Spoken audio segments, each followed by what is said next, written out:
Hello everybody, welcome back. Today as well we have got you another video. In this video I'll show you how you can simply go ahead and create yourself an Xbox account. But before that, please do make sure to like our video, subscribe our channel, and as well any further delay, you'll simply go ahead and step into our video.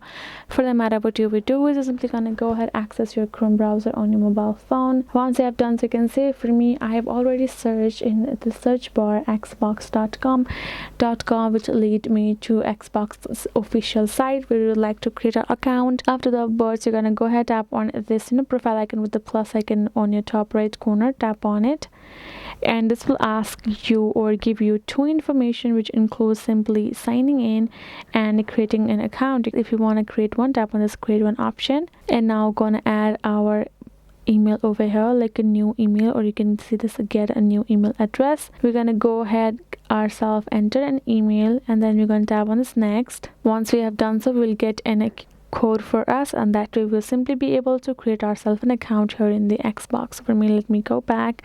I'll show you. I will tap on it again, and I will tap on this email address, and I have entered my password, sign in. For you, you will enter your email, you will enter, create yourself and a password. Once you have done so, you will be able to create your Xbox account like that. For you, tap on next. Once you have done so, all the updates, and you have agreed for the terms and conditions, you will be able to get signed in here in this section, and you have created yourself an account. So it will only require for you an email and for you to create password. So that will be it, guys. Hope this video was helpful to you all. Thank you so much for watching, and I'll see you guys in our next video.